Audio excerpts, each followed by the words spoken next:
Hello friends, welcome to Audiobook Daily. Today we'll talk about The Vegetarian by Han Kang. As summer approached, the city began to change. The mornings were brighter. The air felt warmer. People spoke about vacations, plans, and fresh beginnings. But for Nina, nothing felt new. At 36, Nina was everything society admired: a senior corporate manager, financially stable, responsible, and composed. She balanced endless office deadlines while raising her 12-year-old daughter Ria.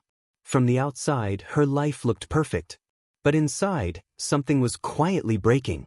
Her days were mechanical: meetings, emails, presentations. Her evenings were rushed: homework checks, quick dinners, unfinished tasks. Somewhere between being a perfect employee and a perfect mother, Nina had stopped asking herself one simple question: what do I want? The silent pressure. The pressure didn't come from one place, it came from everywhere. At work, you need to perform better this quarter. At home, you should spend more time with your child. From society, you're lucky, don't complain. Even her own thoughts whispered, keep going, don't stop. Nina wasn't unhappy in an obvious way. She was disconnected. Her daughter Ria began to notice. Mom, why are you always tired? She asked one evening. Nina smiled faintly. I'm fine. But she wasn't. The breaking point. One hot afternoon, as summer heat settled into the city, Nina sat in a meeting room filled with voices she wasn't really hearing. Her phone buzzed. A message from Ria's school. Ria seemed withdrawn today. Something inside Nina shifted. For the first time, she realized she wasn't just losing herself. She was slowly losing connection with her daughter too. That evening, sitting alone by the window, Nina felt an unfamiliar urge. To stop. Not dramatically. Not loudly. Just quietly. The quiet rebellion. Inspired by a story she once read about choosing simplicity and listening to oneself, Nina made a small decision. She would no longer live on autopilot. No big announcements. No explanations. Just small changes. The next morning, she didn't check emails immediately. She sat with her tea, in silence. At work, she stopped over-explaining herself. She spoke less, but with clarity. At home, she put her phone away during dinner. She listened to Ria. It felt uncomfortable at first, like stepping out of a pattern she had followed for years. But it also felt freeing. Learning to listen. The deeper message reflected in stories like The Vegetarian is not about rebellion for the sake of it, but about reclaiming identity. Nina realized how much of her life had been shaped by expectations, not choices.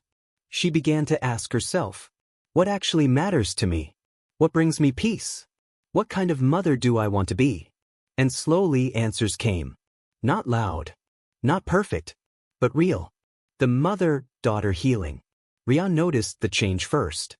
Her mother wasn't rushing anymore. She wasn't distracted. She wasn't constantly stressed. One evening, they went for a simple walk as warm summer winds replaced the cold of past months. Mom, you're different, Ria said. Nina smiled gently. I think I'm finally listening.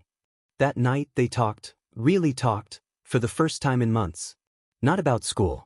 Not about work. But about feelings. Fears. Dreams. Happiness. And in that conversation, something healed.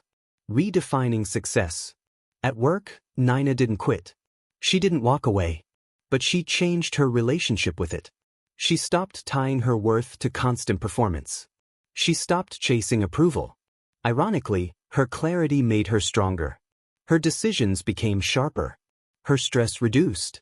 She realized, success without peace is not success. The summer transformation. By the time summer fully arrived, Nina felt like a different person. Not because her life had drastically changed, but because she had chosen herself within it. She wasn't perfect. She still had challenges. But she was present, aware, connected. To her daughter, to her life, to herself. The final realization. The world didn't notice her quiet rebellion. There were no headlines. No applause. But inside, everything changed. She understood a truth many people ignore. You don't need to fight the world to find yourself. Sometimes, You just need to stop losing yourself in it. Final message. In modern life, the loudest pressures often silence our inner voice. But the moment you pause, the moment you listen, the moment you choose yourself, that is where real transformation begins. Thank you for listening. If you like the audio, please like, share, and subscribe to the channel. See you in next audiobook daily.